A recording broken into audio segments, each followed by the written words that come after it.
Hey, everybody. Welcome back to another episode of the Spartan Shadows podcast. I'm one of your hosts, Chris, and I'm joined with my co hosts, Zack and Emmett. We're here basically just to kind of sum up the week of MSU Sports that is, including yesterday's unfortunate outcome to the end of football season versus Rutgers. We'll quickly touch on that. We're not going to do a whole lot of football. We're just going to go over the game. And then we will do a full season recap, full summary episode later on for you guys. But we do have some basketball and hockey stuff to touch on, as well as some other news and notes from around MSU. So touch on all that real quick to get a nice recap episode for you. And we appreciate everybody tuning in. Zach, how are you doing? Did you have a good Thanksgiving? Good. Hopefully you guys had a good Thanksgiving as well. Probably better than what this episode might be because it's going to be up and down. It's going to be an absolute roller coaster of an episode. We're going to talk about some very high highs with basketball and also some very low lows in basketball and football as well. So Thanksgiving was great. How was yours? And then hopefully yours was great as well, Chris. Mine was good. Got to see family. Can't complain about that. Mood was really high heading into Saturday, especially after hockey's shutout victory on Friday, and then, well, the game kicked off, and we all saw how that went. What about you, Chris? Yeah, good holiday weekend. Got to spend some time with family, running around doing some last minute wedding finalization. Mentioned in the one you and I did real quick, Emmett, but I'm getting married next weekend, so it's kind of craziness all around over here. But we're thriving. It was probably a little blessing in disguise because I didn't, unfortunately, have the time to watch the full football game yesterday, but I did get some of it while we were out running errands. So that'll be our half decent segue into Rutgers real quick. Unfortunately, MSU football season does come to an end. They lost the last game of the season by a score of 41-14 at Spartan Stadium yesterday against Rutgers. Cold weather game, snow game. Looked kind of that the vibes were pretty off at Spartan Stadium yesterday, to say the least. But it some of the same old, same old. We started out the gate hot. Nate Carter with the touchdown rate quickly on the first drive, and then Rutgers answers and unfortunately didn't look back. So what were your guys' thoughts? Zach, I'll throw it over to you first. Thoughts on yesterday's game specifically? Yeah, if Brian Lindgren can always just map out his drives every single time, I think would be put up 40 points every single game because he is great at first drive put up points. I don't understand how that and where that goes after that, but that first drive was just kind of what Michigan State was all year. Is that first drive, they're able to put up points, and then after that, you just wonder where did the offense go? And I thought Michigan State ran the ball extremely well comparatively to what they had been doing. Karen with Adams ran the ball decently well. Nate Carter obviously scored the touchdown as well. I thought that the offensive line, especially at the beginning of it, was really, really good. They were getting pushed. They were protecting Aiden Styles decently well. And then it seemed like as the game went on, they just kept kind of getting beat over and over and over again. And I think this was kind of what the season was for Michigan State is that first drive, that first half, they kind of keep it close, and then in the second half, it's just over at that point. And one thing we can talk about is the third quarter struggles, and Aiden Siles even talked about that in the press conference afterwards. The third quarter is just not good for Michigan State, and if you have a year where the most amount of points you put up in the second half is 20, which I think that was I believe against either Prairie View or A&M, or I think it was actually Iowa that they did that in the second half. That's just not good. And then the rest of it, it's either getting shut out, they're getting 3 points or 7 points. You're not going to win many games at all if you don't have a big lead. And obviously in this game, they didn't have a lead going into the second half. And then Rutgers just kind of went off in the second half. It really seemed like the defense did a good job of getting Rutgers into third and long for a lot of that, but it just didn't really seem like the defense could get off the field. And one thing that was kind of frustrating was, and I know our secondary is obviously hurt. We don't have very many secondary healthy, at least scholarship wise. But when you have Kelly McManus going for 157 yards, one touchdown, I know a lot of people are going to be like, well, that's not great, but there were several times in that second half where you could have got a stop and he threw for a first down on like 3rd and 6, 3rd and 7, 3rd and 8 consistently. And again, I know the secondary is hurt, but you need to be better. He's not going to be one of the best quarterbacks you're going to play this year. You could even argue he might be bottom third of quarterbacks talent wise that you played this year, and while he didn't go off on you, you just didn't really get the stops you needed, and they put up points, and Michigan State offensively struggled. So that was just the season. Those are my thoughts on the game. What about you, Emmett? This game was really epitome of the second half of the season. Well, honestly, the last two-thirds of the season. The Spartans came out hot.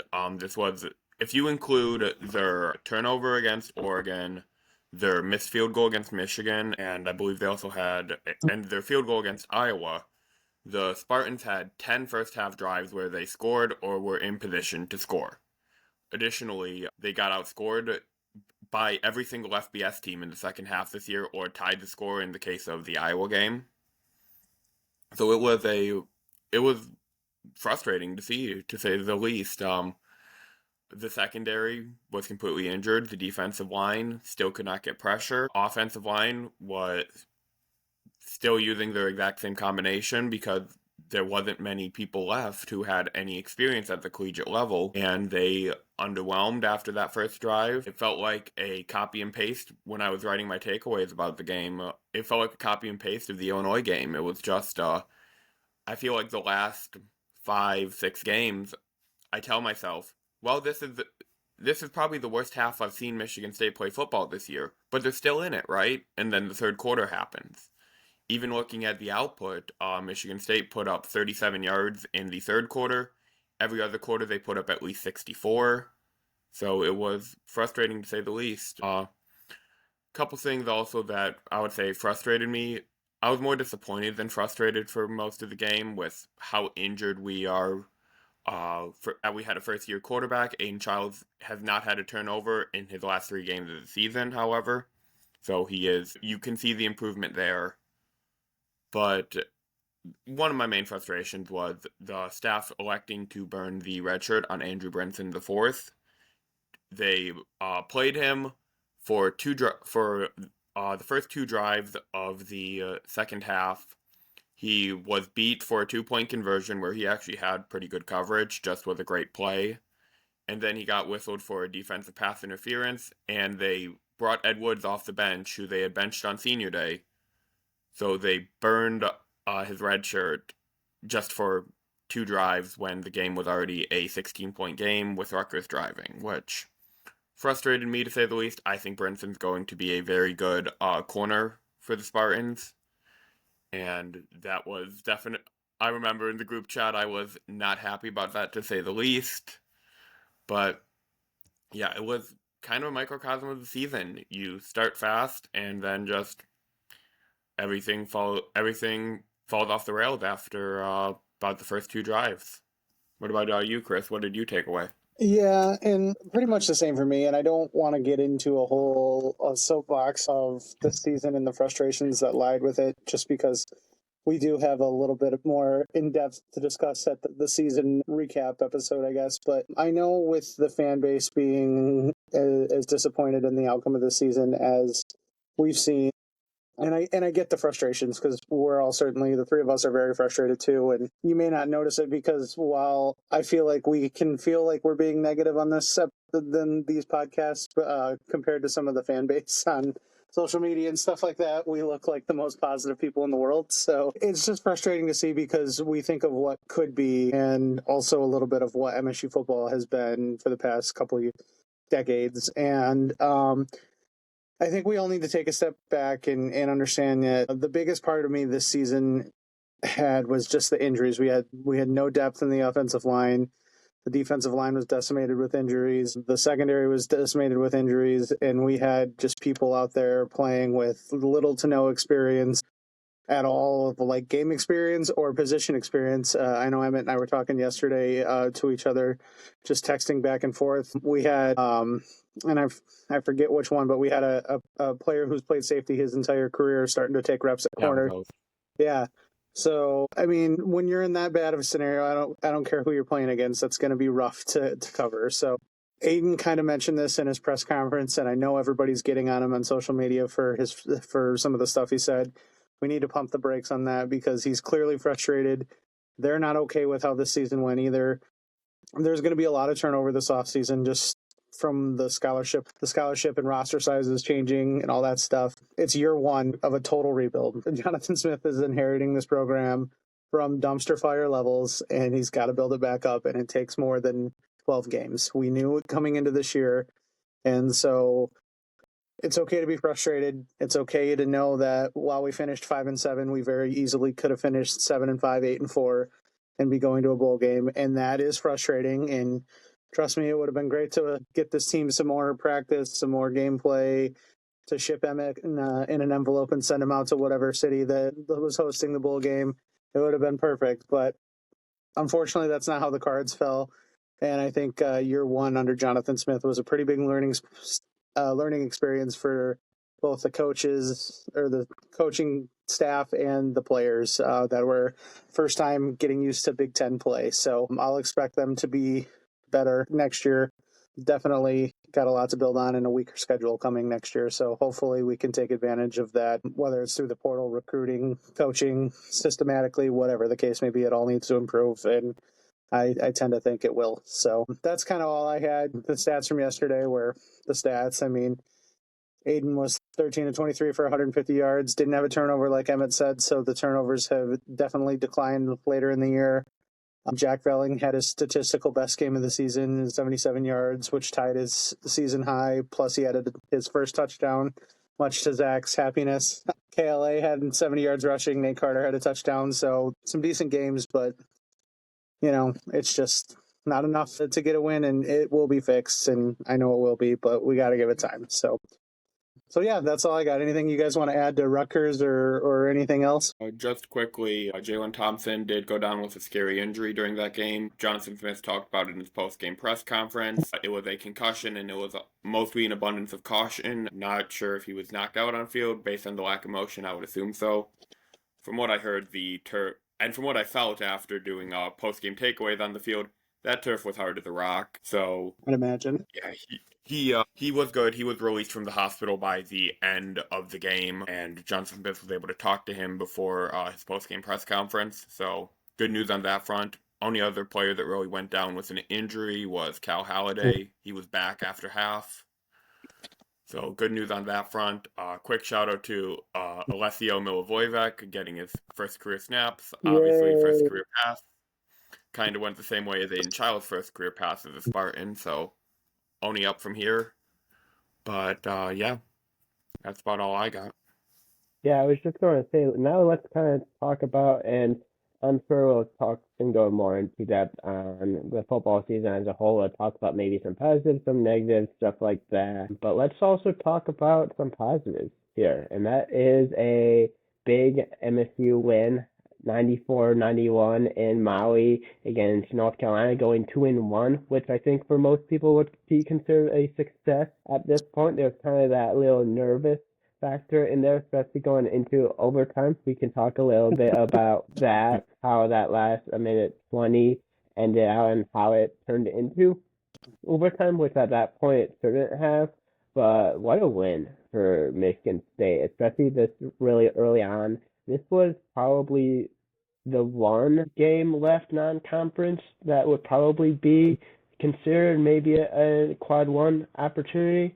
Maybe FAU, possibly, depending on how their year goes, but that's home, so that's really going to be tough. But this is a North Carolina team, while you look at maybe at the end of the year might not be the level of North Carolina that we thought, or at least in the past they have been, like maybe a national title contender, but you look at what this North Carolina team does, and they have three really great guys, Elliot Cadeau, Seth Trimble, and RJ Davis.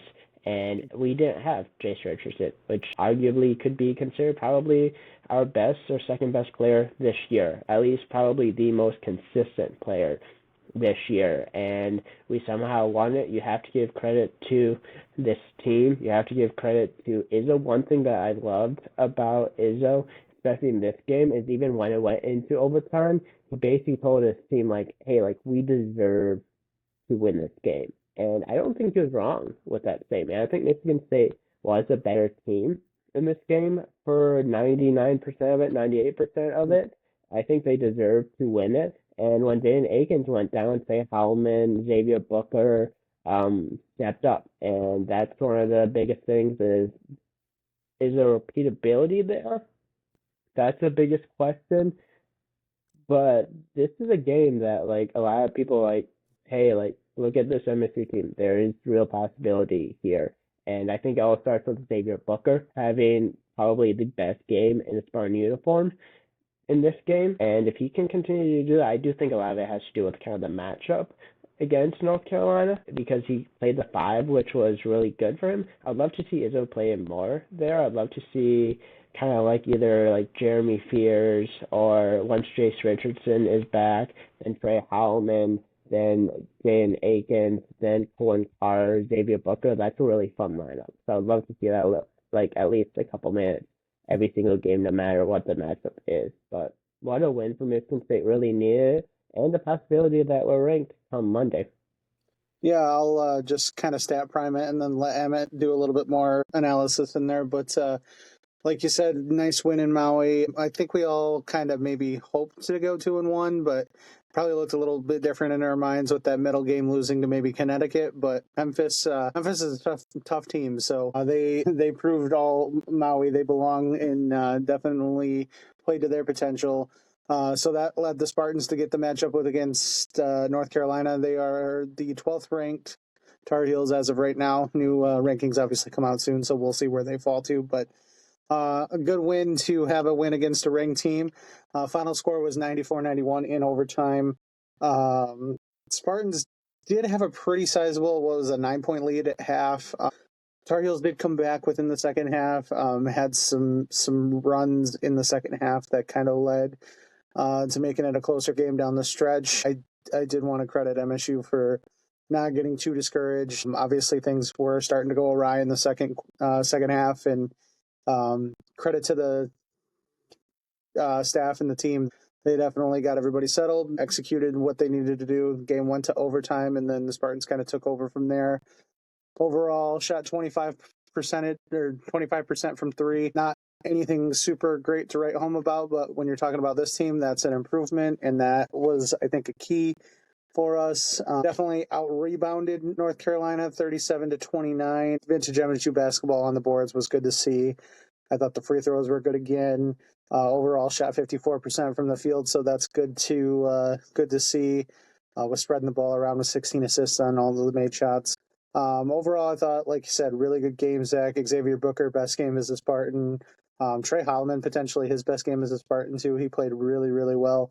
Jaden Akins, I thought, played pretty well. And it was good to see that this team was able to execute, like you said, Zack, without one of its most consistent players so far this year, and Jace Richardson. So, Emmett?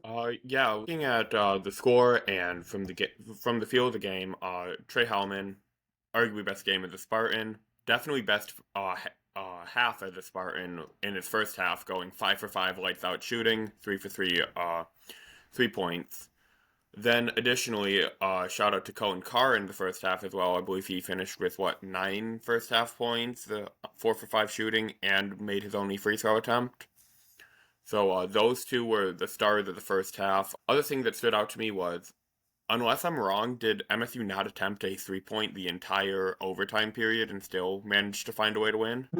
If we did, it might have been 1. I know we didn't make any 3-point shot in the Yeah, I was about to say overtime, or maybe even in the second half. I don't know if did we make a single one in the second half? Let me pull up by half. Give me 1 second. I'm pulling up by half. Yeah, they kind of cooled down the shooting a little bit in 0 for 6, second half, 0 for 0 in OT. So the Spartans did not make a single 3-point after the Trey Hellman shot that didn't count. And I want my 3 points back. I want my 3 points back for that. I know he didn't get off, but that was so close. Yeah. Don't we all?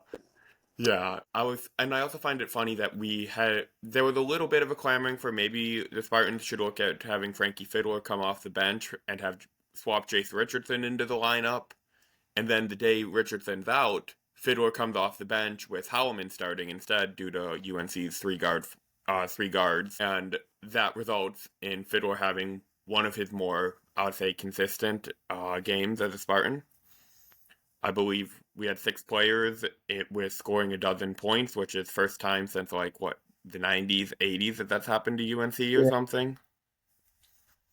So overall, it was a great game to see quite a few Spartans shining. Maui Cohen Carr and Maui Xavier Booker need to, if we could just play all of our home games in Hawaii for those two, I would feel like this team could compete for a national title. I'd be okay with that if I got to go to some of them. Oh yeah, if you guys could ship me out to that for the podcast, I'll cover it. I'll even record in a pool. I was just going to say, let's just not turn into like a Matt Sissoko situation that he went off for the aircraft carrier and then Kentucky and then doesn't really do very much or anything close to that after that. No, Matty. Great individual. Everything I've heard, works extremely hard. It was just one of those things that where did that went? Especially when he did that Euro step against Kentucky and almost got that basket. I just remember the group chat just going off, and it's no one knew how to react to it. I remember I think even Ant Wright did a reaction video to that, and it was just one with honor, and I'm pretty sure it was one of the funniest reactions I've ever seen if I remember correct to that. And I know he's not on the team anymore, but that just reminded me of that point. Yeah. Yeah, no, absolutely. If we can get aircraft Matty efforts from the team, just anybody on the team, we'll be in good hands there. So that wrapped up MSU's trip to Hawaii. 3 games, 2 wins, couple spots recorded in pools by columnists, underwater stuff too. We're missing the boat on some of this content. I think we kind of joked about it. Next time we're going to have to record our podcast from a plane or maybe jumping out of a plane. I don't know. We'll come up with some ideas for the future for you guys. But that turns the page to basketball's next opponent, which is Wednesday the 4th, which also kind of put a little football spot in there. That is National Signing Day opening. So just an FYI on that. We'll have some signing day stuff coming up this week, and then we do plan on doing a football recruiting wrap-up at some point, probably the week after, because, like we said, busy week coming up for all of us. But that's in store. But Wednesday the 4th, the Spartans do travel out to Minneapolis to take on the Golden Gophers in Minnesota. Game time on that is 8:30. I believe that one's on Big Ten Network. I don't know if either of you guys have that handy by chance. Yeah, I don't. I think it's Big Ten Network. We'll check on that for you. But after that, Saturday, the Spartans will be back at the Breslin at noon to take on the Cornhuskers in Nebraska. As we kind of get into that early opening of Big Ten play, we'll see MSU take on Nebraska before going out back into some non-conference stuff before Christmas. It is Big Ten, by the way. Okay, Big Ten Network. Also, for Minnesota. Oh, I was about to say, as we're talking, MSU just landed a commitment as well for football from a 2027 class member, safety Khalil Terry out of California. Interesting. Sweet. Awesome.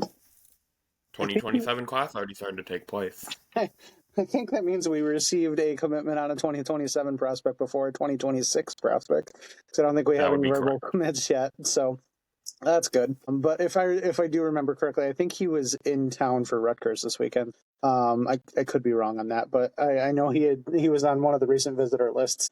Cool. Welcome to East Lansing. Hopefully, by the time your signing day hits, we're still talking about all that going well. I know there's a lot before 2027 signing day, so good to see that. So that's kind of where we're at for MSU basketball. Obviously, we'll have some maybe instant reactions or post-game reactions at some point throughout the week, and then we'll do a recap episode probably at some point of all that once it happens.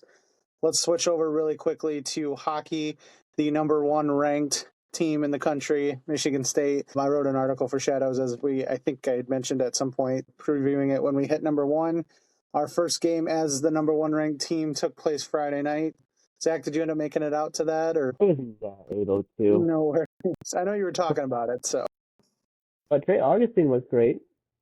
Trey Another Augustine shutout for him.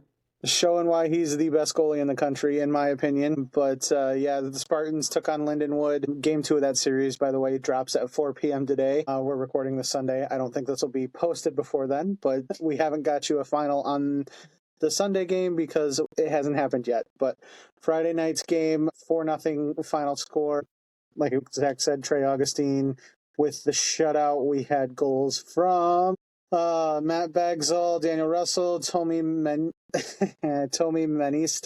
and Isaac Howard. I always mispronounce Tommy's name, so my apologies. But Howard was a penalty shot, correct? Howard Yeah, it was was on a about penalty like shot. 50 seconds.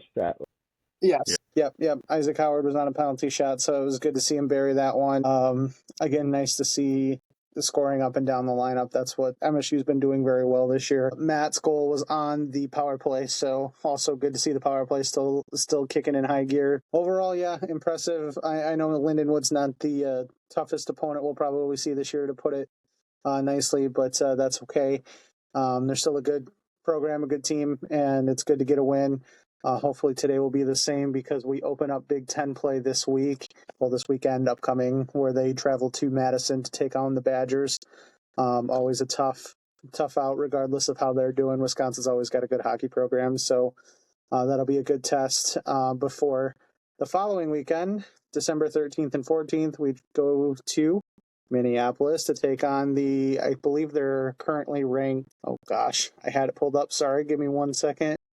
I think they're currently ranked 4th, 5th. Anyways, Minnesota's currently ranked. We'll go with that. One of the best teams in the country we can go with. It's Minnesota. Did the Spartans also start Big Ten play with Notre Dame 2 weekends ago? Yeah. Yes. Yep. And they played Ohio State once already. So, not one series already, but I knew Notre Dame was like, this is the one conference. This is the one time they're in the Big Ten conference. Yes. Yeah, no, so that's Minnesota's currently 3rd. That's just to give it this week's rankings. MSU is 1, Minnesota 3, Michigan is 6th, and Ohio State was 12 in this week's rankings. So Minnesota's always a tough test. They're one of those teams like Michigan. Every year they're ranked. They're good. They have a lot of NHL prospects on the team, and that's just kind of how it is. So that'll be the first big road test for the Spartans. Wisconsin's a tough test on the road, but they're not quite at Minnesota's level this year, so tough couple of road games before we hit the holiday break. And then at the end of the month, we hit the after Christmas stretch before we will have some Big Ten play for MSU hockey. But World Juniors and Championship start. I assume MSU will be well represented again like they were last year. Trey Augustine should probably be the starting goalie for Team USA. I would assume Isaac Howard gets selected for Team USA again. Tommy Manisto's probably going to go for Finland again, I would think. Strabak will probably get selected for Strabak. Yeah, so we're going to have some players. We're going to be shorthanded at the end of the month in some of the games because they will be playing in the World Junior Championships, which are in Ottawa this year. So yeah, fun time for hockey. This is the time of year for the hockey season that I get super excited about because I love the World Juniors. But, yeah, any other hockey points you wanted to add in for you guys? I know I kind of took the most of that, but what are you guys thinking about how the 10-1 Spartans are rolling? Go to a game if you can. Yeah, I believe this is their best start since what did you say, like 99, 2000? Yeah, even better than their 2000, 07 championship. Yep. Yeah, first time they've been ranked number 1 in the regular season since that year as well, or the year after, I believe. Yeah. As for Trey Augustine, I know this was the last game was his 5th career shutout, 2nd on the season already. So he's already flirting with the amount he did as a freshman, and we are 12 games into the year. So very exciting things going on for MSU. I know they play at Wrigley Field. For those, if you're listening in the Chicago area, they play at Wrigley Field, I believe June 4th? January. 4th. Yep, January, not June. Not much ice at Wrigley in June. No, not at all. And a little bit of baseball too, I hear. But so January 4th, catch that game. If you happen to be in the area, I believe Michigan State plays at Ohio State the day before that. So that's why I confused the dates. If you want to jet down to Columbus and then Wrigley, nothing official yet, but fingers crossed. Hopefully I'll be there. For those who Not sure if I'll be a fan or media, but yeah. for those big hockey fans, I know right before that too, the Red Wings will play in Columbus at the Shoe, the Stadium Series game. I believe that's January 2nd. So the Wings are down in Columbus, and MSU will be playing in Columbus, and then MSU flies to Wrigley. So, wow, a lot to watch.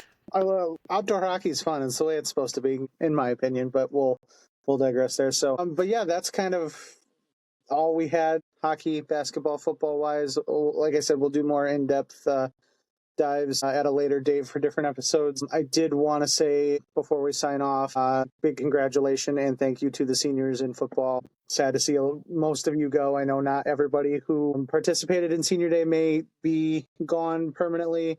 A lot of them might. So for those of you, keep in mind, as frustrating as Saturday's game was, it was for a lot of players, it was the last game they were going to play at Spartan Stadium, and every single one of them played their hearts out, put blood, sweat, and tears into this program. So we got to thank them for that. And we appreciate all the hard work and sacrifices they've made for MSU athletics and football. So unfortunately, not the result they wanted, but snow game probably brought up the vibes a little bit. Snow games are fun. So hopefully they enjoyed their last senior game at Spartan Stadium, and we want to say thanks to them. So, and then other than that, we appreciate everybody following and all the interaction. Please like and subscribe if you haven't already. Share it with your friends. Tell your brother, your sister, your cousin, whoever. Listen to us. We're trying to get enough money to enough views, I should say, not money, to send Emmett out wherever we need him to. The big shipping envelopes that he fits in are not easy to get. So all of your likes and shares help that a lot. Any final thoughts, guys? Nope. Just thank you. Thank you for a great football year. We'll talk a little bit about that. But yeah, thank you for the seniors and anyone that represents Michigan State for one last time. It's excited for now it's officially hockey and basketball season, so time for those to lock in on those two. Yep, hopefully some championships to be won here in the next coming months in those two sports. So we appreciate everybody for tuning in, and like always, we'll talk soon, and go green. Go.